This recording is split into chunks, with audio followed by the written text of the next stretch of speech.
가기사는 증시 각도기. 네, 안녕하세요. 젊은투자 증시다침판 안지원입니다. 네, 안녕하세요. 잃은 거 획득 다시 회복하고 있는 각도기 박찬준입니다. 네, 열심히 가고 있습니다. 아직도 멀었네.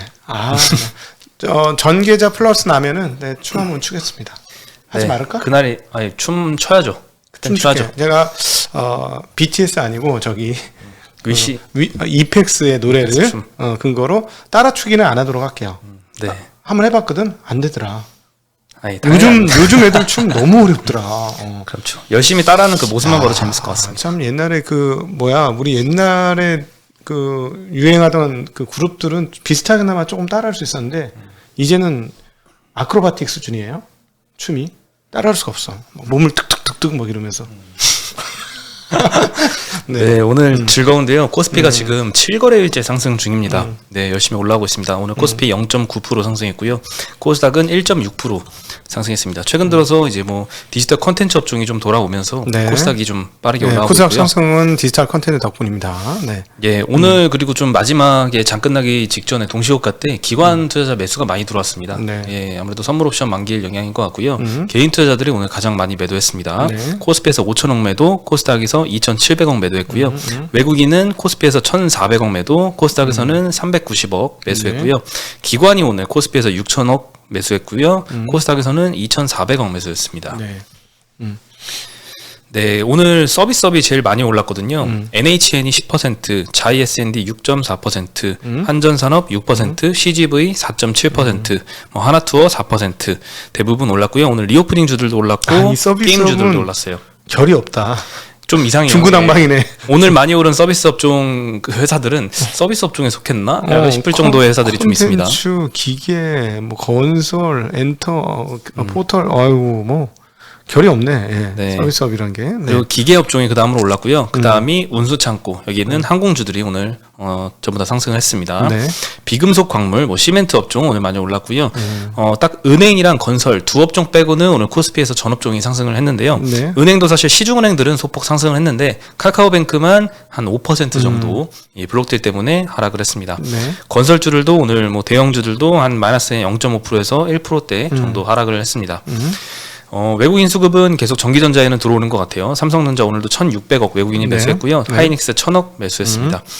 그리고 오늘은 카카오뱅크를 외국인이 1,700억 정도 매도했고 카카오페이 750억 매도했고요. 시중 은행들도 조금씩 팔았습니다.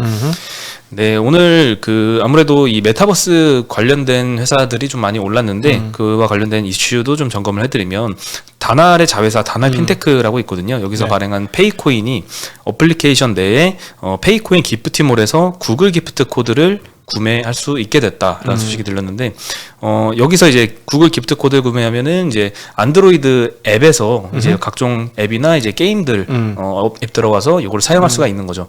흔히 페이코인 가상화폐로 이제 뭔가 실생활에 사용할 수 있는 범위가 더 넓어졌다라고 볼 수 있을 것 같고요. 네. 기존의 페이코인 기프티몰에도 카페, 외식, 편의점, 마트, 영화, 온라인 쇼핑 영역에 모바일 상품권들을 결제를 할 수가 있었습니다.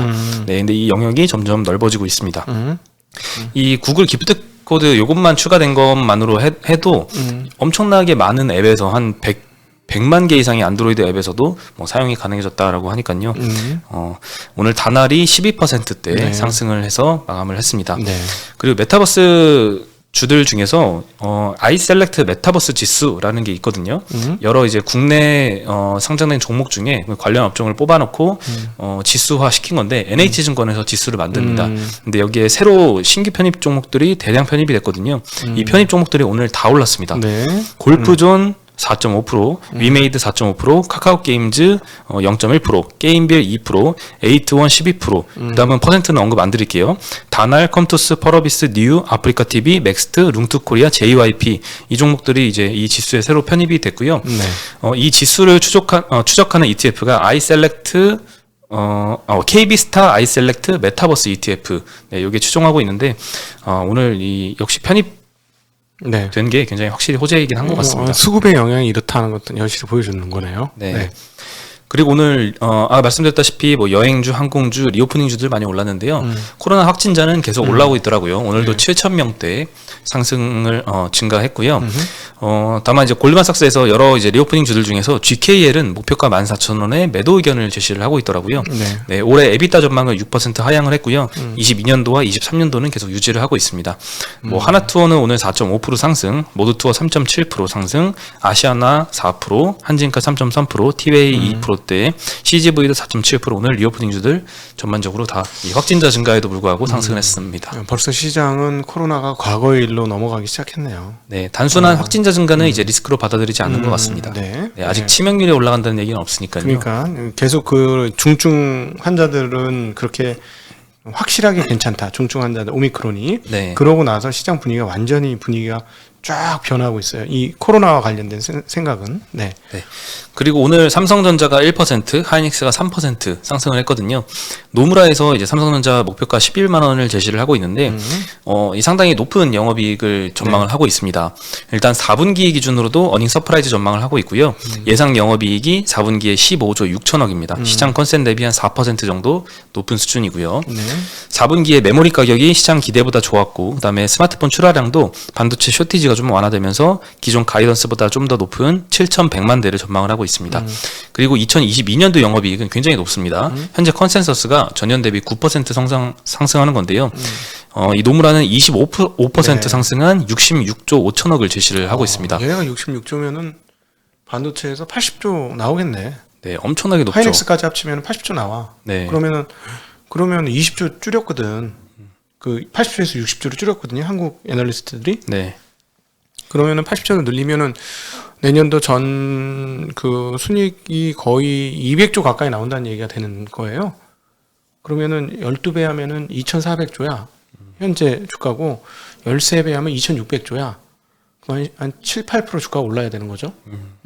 네. 그것만 말씀드리겠습니다. 하여튼 다른 증권사에서도 이 전망을 따라갔으면 좋겠네요.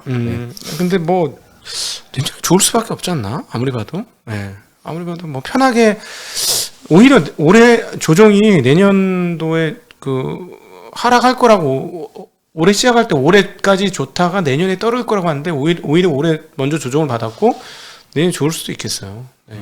물론 전강 후약 뭐 이런 거 가능성은 있지만. 네, 일단 올해 뭐 8월에 이제 CLS를 기점으로 모건 스탠리 리포트 나오면서 반도체가 쭉 흘렀는데 그다음 CLSA가 이제 다시 거꾸로 된 리포트를 냈거든요. 네. 그 이후로 이제 8월 이후의 모습과 마찬가지로 이번에도 좀 CLSA 리포트를 좀 많이 따라가고 있는 모습이 조금 이제 보이기 시작하는 단계인 것 삼성전자 같아요. 입장에서는 내년도에 중요한 거 지금까지 얘기하는 다 모든 게 다 메모리예요. 근데 이제 내년도 후반기 3, 4분기 후반부터는 제가 보기엔 파운드리 가치 평가가 이루어져야 될 것이다. 그러면 삼성전자가 내년도가 오히려 더 확실히 좋지 않을까 하는 생각을 네, 해봅니다. 뭐 영업이익이 뭐 더블씩 증가를 하니까요. 예, 노무라에서도 그 부분은 언급을 했는데요. 일단 반도체 부분을 말씀드리면 영업이익이 전년 대비 34% 증가한 40조 5천억으로 내년도에 전망을 하고 있고요. 시장 예상보다 이 메모리 가격 조정이 짧다라고 전망을 하고 있습니다. 그리고 파운드리 부분은 영업이익이 119% 증가한 4조 원을 전망을 하고 있는데요. 네. 일단 캐파가 확장되고 수율이 개선되고 가격을 인상하는 효과 요 세 가지를 반영을 한 것 같습니다. 네, 오늘 삼성전자도 1% 반등해서 끝났습니다. 기본적으로 반도체 만들 공장이 없어요. 계속 늘어나는데 반도체가. 네, 그리고 카카오뱅크가 어제 장 끝나고 이제 넷마블에서 지분을 매도한다는 공시가 나왔었는데요. 연합을 떼돈 벌었네. 예, 넷마블이 이때까지 뭐 여러 번 나눠 팔았거든요. 지난 8월 10일 날 600만 주, 8월 25일에 162만 주를 포함해서 이번에 또 762만 주를 던지면서 총 매각 차익만 약 1조 원 정도 수준이라고 합니다. 주식은 이렇게 해야지. 그렇죠. 조금 남았네. 1조? 뭐 충분하지 뭐 이러면서. 언제 우리도 이런 거 한번 해야 된대. 1조 남았어요. 뭐 그렇게 잘한 건 아니고 1조 남았네. 감사합니다. 네.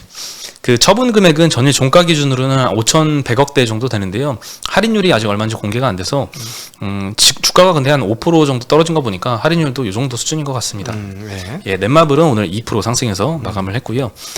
그리고 포스코 물적 분할, 뭐 인적 분할 이런 얘기가 많잖아요. NH증권에서는 지금 물적 분할할 것이다 이렇게 전망을 하고 있습니다. 12월 10일 이사회에서 이 안건이 의결된다면 1월 임시류총을 통해서 분할을 할 예정인데요. 지배구조 개편 자체는 주가에 중립적이다라고 판단을 했습니다. 다만 NAV라고 불리는 순자산 가치 대비 할인율이 중요한 변수다라고 언급을 했는데요. 물적 분할 방식이 맞다면 철강 자회사는 100% 지분을 지주사, 이 포스코 지주사가 보유한 형태로 그대로 자회사는 비상장사로 놔둘 것이다라고 언급을 했고요. 인적 분할을 만약에 하게 된다면 자회사 지분 30%를 확보를 해야 되거든요. 근데 현재 자사주가 13% 정도 보유하고 있어서 나머지 지분 매입은 굉장히 부담이 크기 때문에 물적 분할로 가지 않을까라고 생각을 하고 있습니다. 네, 문제는 이제 분할 이후의 기업 가치가 좋아질 거냐 나빠질 거냐 이거잖아요. 근데 이제 포스코 그룹 내에서 철강업이 매출과 영업이익을 차지하는 비중이 각각 54%, 74%라서 기여도가 굉장히 절대적이기 때문에 요 물적 분할 딱 했다고 만 가지고는 이 밸류가 갑자기 철강업 밸류에서 벗어나기는 크게 힘들 것 같다. 이런 의견을 그렇죠. 주고 있습니다. 그렇겠죠. 네. 네, 포스코는 오늘 1.7% 상승해서 마감을 했고요. 물적 분할 이후로도 뭐 주가가 나쁘지 않습니다. 조금씩 상승하는 모습이고요. 그리고 최근에 애플 주가가 엄청나게 오르면서 이노텍도 오늘 4% 주가로 상승을 했습니다. 네. 근데 아이폰 같은 경우에는 내년도 아이폰 14가 나올 텐데요. 프로와 프로맥스 상위 2개 버전이죠. 여기에는 이제 갤럭시처럼 전면 카메라에 딱 조그만 구멍 하나만 남기는 홀 디스플레이를 적용할 예정이다라고 사실 알려졌습니다. 그게 선진적이지. 지금 너무 목구멍처럼 커요. 이렇게 한 거보다 홀 디스플레이가 그러니까 디스플레이를 얘네들이 어떤 구조를 가지고 있냐면요. 삼성에서 써서 검증된 거를 얘네가 갖다 써요. 아이옥타도 그랬고. 그러니까 사실은 애플이 뭐 모르겠어요. 원천 기술을 따로 가지고 있는지 모르겠는데 계속 삼성 디스플레이가 세일을 하고 그걸 받아들이는 입장이에요. 보면 구도가. 네. 네, 디일렉에서 보도가 나온 걸 보면요. 6일날 피롭틱스가 공시했던 삼성 디스플레이 베트남 공장으로의 270억짜리 장비 공급 계약이 있었는데 이게 내년도 아이폰 14의 홀 디스플레이 구현을 위해서 납품하는 레이저 시스템이다라고 추정을 하고 있습니다. 맞아요. 피롭틱스가 그거 만들어요. 네. 홀 디스플레이 구현을 위해서는 레이저 애칭 장비인 히아가 사용이 되는데요. 구멍 뚫는 기계입니다. 네, 이 히아는 이제 홀 인 액티브 에어리아 라고 불리는데요. 이 장비는 피롭틱스의 레이저 시스템과 원익 IPS의 진공 챔버로 구성이 됩니다. 네. 그리고 이번 아이폰 14에는 LG 디스플레이도 홀 디스플레이하고 그다음에 언더 디스플레이 카메라 기술을 개발을 해서 납품을 시도할 전망이라고 합니다. 네. 언더 디스플레이 카메라는 이제 카메라 기능을 켤 때만 렌즈 구멍이 보이고 카메라 기능을 안 켜면 그냥 전부 다 디스플레이를 구현을 할 수 있는 기술인데요. 네. 게다가 또 중국 BOE 소식도 요즘에 계속 나오더라고요. 아이폰 납품 물량이 좀 늘어날 걸로 보이는데요. 올해 1,600만 대 납품했는데 내년도에는 4천만 대 공급할 전망이고요. 많아지네요. 한 10% 네. 넘는 거네. 배로 많아지고 있고요. 11월 말부터 아이폰 12 리퍼용과 아이폰 13용 OLED 패널 공급을 시작을 했습니다. 얼마 안 됐는데 내년도에 생산될 아이폰 13에 탑재가 될 예정이라고 합니다. 다만 이제 고급형 모델에 들어가는 OLED 패널은 120Hz 주사율 구성을 위해서 LTPO라고 불리는 이 LTPO TFT가 사용이 된다고 하는데요. 이 BOE는 아직 이 기술력이 국내 업체 대비해서는 굉장히 낮기 때문에 아이폰 일반 모델에 우선 탑재된다라고 알려졌습니다. 다만 이제 뭐 기술력이 낮아서 뭐 저가형 모델에만 저가형이라고 하면 좀 그렇죠. 네, 높은 저가형 맞아요. 저가형이라고 해야 될까요? 120Hz는 프로 모델에만 아마 장착을 할 거예요. 그렇죠. 근데 아직까지 구사는 안 하고 있어요. 왜냐면 저걸 쓰는 순간 배터리가 녹아버려요. 그래서 지금 못 쓰고 있어요. 할 수 있는데도 지금도 12도 그 디스플레이 120Hz 구사 가능하죠. 그래서 가끔씩 삼성 핸드폰에서 녹아내리는 것들 있잖아. 그 주사율이 좀 높은 걸 거예요. 배터리 막 녹잖아, 쓰자마자. 녹아요? 그냥 없어져. 아이스크림 녹듯이 녹네. 뭐 이런 게 있어요. 그게 아마 저게 디스플레이하고 연관되어 있을 거예요. 주사율하고. 이게 저게 뭐냐면 120Hz가 아마 이걸 거예요. 기술자분들 정확하게 좀 다시 한번 검토해 주세요. 1초에 120번 쏘는 거예요. 지금 우리는 몇 번 쓰는 거 보고 있는지 아세요? 몇 번이요? 지금 지금 우리가 이렇게 할 때 1초 동안에 깜빡이는 쉽게 얘기하면 사진이 60장이 박히는 거예요. 이렇게 하는 사이에 60장 찍힌 거지. 보통 그러니까 그 주사가 60Hz, 60번, 120은 아마 120번 이걸 거예요. 그러니까 그 무슨 말이냐면 훨씬 정교한 화면이라는 얘기입니다. 그렇죠. 네. 네, 그 대신 이제 BOE는 패널 가격을 삼성이나 LG 디스플레이 대비해서 60에서 70% 수준으로 낮춘다고 합니다. 그래서 그 대신 물량은 올해 대비 2배가 넘는 3천에서 한 4천만 대 정도 수준을 네. 공급할 예정이라고 하고요. 아이폰용 OLED 패널에서 이 BOE가 차지하는 비중이 많이 높아집니다. 올해 9.3% 비중인데 내년도에는 23%까지 증가할 것으로 예상이 됩니다. 4천만 되면 올해 기준으로는 20%가 맞고요. 근데 내년도 목표치를 거의 한 3억대 가까이 하더라고요. 나도 그거 깜짝 놀랐는데 만약에 그렇다면 뭐 그거만큼 비중은 떨어지는 거고 3억대 네. 대 4천만 대니까. 근데 보통 한 2억 2천만 대인가 만들었을 거예요. 아이폰이. 그러면 그 기준으로 보면 4천만 대면 20% 1억 8천만 대 만들었다. 그러니까 23% 얘기를 나오는 거다. 네, 그런 거죠. 근데 삼성도 3억대 넘게 만든다 그러고 아이폰도 애플도 그러면은 이게 다 팔리진 않겠네요. 삼성은 얼마짜리를 팔 거냐가 중요한 거지. 삼성은 이제 A 시리즈가 있고요. 그 밑에 이제 그걸 M 시리즈라고도 불렀고 J 시리즈라고도 불렀는데 약간 저가형 모델이 있습니다. 그 인도나 이런 데다 파는 거. 쉽게 얘기하면 뭐 20만 원 안짝짜리 뭐 그런 것들이 있는데 그런 것들을 많이 팔면 대수는 확보할 수 있겠고 중국 시장을 뺏어오겠다는 얘기가 될 수 있죠. 뭐 샤오미나 이런 것들을 자기네가 거의 비슷한 가격으로 하면 뭐 아무래도 네임 밸류가 조금이라도 나으니까 그런 걸 시장 뺏어오겠다는 그런 전략이 아닌가 싶어요. 네. 네. 진짜 목표대로 잘 팔렸으면 좋겠습니다. 근데 어쨌든 어제 얘기한 것처럼 폴더블 쪽에서의 판매 대수가 확 늘었는데 오늘도 이렇게 길 보다가 통신 판매사 있잖아요. 앞에다 이렇게 내놨더라고. 갤럭시 Z 폴드 3인가? Z 플립 3, 플립 3? 폴드 3. 30 몇만 원 이렇게 써놨어. 그거는 뭐냐면 그런 모델을 사람들이 찾기 때문에 그런 걸 가게 앞에다 붙여놨겠죠. 그럼 확실히 이번에 Z 플립? 그거는 성공을 한 것 같습니다. 성공을 한 것 같아서 일단 한보 전진을 한 것 같고 그런 걸 근거로 해서 조금 더 시장을 확대해 나간다면 감사한 일이죠. 왜냐하면 투자할 밸류 체인이 많습니다. 어제는 뭐 인탑스 어제 이런 기업들도 소개를 했었습니다만 그런 기업들이 점점 많아지거든요. 그리고 이게 2년간 쉬었기 때문에 그리고 얘네들 PBR 되게 낮아요. 옛날에 계속 현금을 많이 벌어놔서 쌓여 있어요. 그래서 실적만 좋아지면 얘네들 튈 수 있기 때문에 그런 쪽에서 투자할 수 있는 여러 개 또 생길 겁니다. 얘네가 잘하면, 삼성이 잘하면. 네. 그리고 2차 던지주들도 오늘 그냥 거의 크게 뭐 상승하지 못했는데요. 일단 증설 뉴스는 많이 나왔습니다. 에코프로비엠이 헝가리에 처음으로 해외 투자를 하기로 결정을 했습니다. 9,700억 투자해서 양극재 10만 8천 톤 규모 증설을 하겠다고 했고요. 네. 창사 후에 최대 규모의 단일 투자입니다. 지난달에 IR 할 때 2026년까지 국내, 북미, 유럽에 총 2조 8천억치 투자를 한다고 발표를 했었거든요. 그래서 이번 유럽 투자를 포함하면 에코프로비엠 캐파가 연 48만 톤 규모가 됩니다. 전기차 한 600만 대 분이고요. 그리고 LG 에너지 솔루션도 IPO 때 조달한 자금 중에 2.3조 원 들여서 캐나다 온타리온주에 공장 증설한다라고 밝혔습니다. 네. 네, 죄송합니다. 그리고 온타리오주 같은 경우에는 최근에 새로운 거점으로 좀 떠오르고 있는 지역인데요. 주정부가 지원을 굉장히 적극적으로 해주기 때문에 이제 GM과 포드, 스텔란티스도 대거 진출을 한 지역이라고 합니다. 오늘 LG화학, 삼성 SDI, SK이노베이션 소폭 하락했습니다. SK이노만 소폭 올랐고요. 네.